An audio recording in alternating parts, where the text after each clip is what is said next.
आप सुन रहे हैं स्टोरीज फॉर लाइफ। बहादुरी का इनाम। एक बार एक दयालु ड्यूक था। उन्हें अपनी प्रजा से प्यार और सम्मान था। इस ड्यूक का एक दुष्ट भाई था। उसका नाम फ्रेडरिक था। फ्रेडरिक ने अपने भाई के खिलाफ विद्रोह कर दिया। उसने ड्यूक को भगा दिया। ड्यूक एक शांतिप्रिय व्यक्ति थे। उन्होंने ड्यूकदम छोड़ दिया। वो ओडेन नामक जंगल में गया। उनके अनुयायी भी उनके साथ गए। वहां उन्होंने अपने अनुयायियों के साथ शांतिपूर्ण जीवन व्यतीत किया। फ्रेडरिक ड्यूक बन गया। ड्यूक की एक बेटी थी। उसका नाम रोजलिंड था।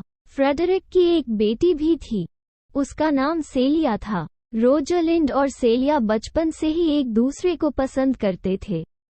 सेलिया चाहती थी कि रोजलिंड महल में उसके साथ रहे। फ्रेडरिक ने रोजलिंड को अपनी बेटी के साथ महल में रहने की अनुमति दी। यह उनकी अपनी बेटी सेलिया की खातिर था। सर रोलैंड डी बॉयज बड़े ड्यूक के दोस्त थे जो जंगल में थे। सर रोलैंड अपनी सारी संपत्ति अपने सबसे बड़े बेटे के नाम छोड़कर मर गया, जिसका नाम ओलिवर था। ओलिवर अपने छोटे भाई ऑरलैंडो से ईर्ष्या करता था। ओलिवर ने ऑरलैंडो को संपत्ति या पैसे का कोई हिस्सा नहीं दिया। उन्होंने ऑरलैंडो को भी शिक्षित नहीं किया। ड्यूक फ्रेडरिक के दरबार में एक शक्तिशाली पहलवान था। उसका नाम चार्ल्स था। किसी भी युवक की हिम्मत चार्ल्स को चुनौती देने की नहीं थी, लेकिन ऑरलैंडो ने चुनौती स्वीकार कर ली। ओलिवर चुपके से चार्ल्स से मिला।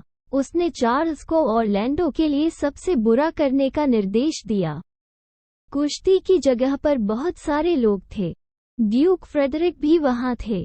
पहले के मैचों में चार्ल्स ने एक के बाद एक छोटे छोटे चैलेंजर्स फेंके। चुनौती देने वाले तीनों खिलाड़ियों की पसलियां टूट गई थीं। वे जीवन के लिए संघर्ष कर रहे थे। सेलिया और रोजलिंड भी वहां आए थे। ड्यूक फ्रेडरिक ने लड़कियों को युवक ऑरलैंडो से बात करने के लिए कहा। फ्रेडरिक को लगा था कि चार्ल्स ऑरलैंडो को लड़ाई में नीचे गिरा देंगे। लड़कियों ने ऑरलैंडो से संपर्क किया। उन्होंने उससे लड़ाई न करने का अनुरोध किया।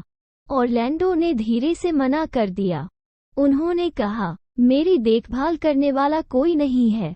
मुझे मरने की भी परवाह नहीं है। मैच शुरू हुआ। चार्ल्स की तुलना में ऑरलैंडो बहुत मजबूत था। ऑरलैंडो ने चार्ल्स को अपने कंधों से ऊपर उठा लिया। फिर उसने उसे नीचे फेंक दिया। चार्ल्स गिरने के बाद बेहोश हो गए। फ्रेडरिक और अन्य सभी खुश थे। उन्होंने ऑरलैंडो को बधाई दी। ऑरलैंडो ने फ्रेडरिक से कहा, मैं दिवंगत सर रोलैंड डी बॉयज का दूसरा बेटा हूँ। उस क्षण से फ्रेडरिक ऑरलैंडो को पसंद नहीं करता था, क्योंकि Frederick Sir Roland de Boys को पसंद नहीं करता था। इसके विपरीत दोनों लड़कियों ने ऑरलैंडो की प्रशंसा की। रोजलिंड खुश थी। सिर रोलैंड उसके पिता के दोस्त थे। उसने फिर अपने गले से एक चेन निकाली और ऑरलैंडो को भेंट की। यह उनकी बहादुरी का इनाम था।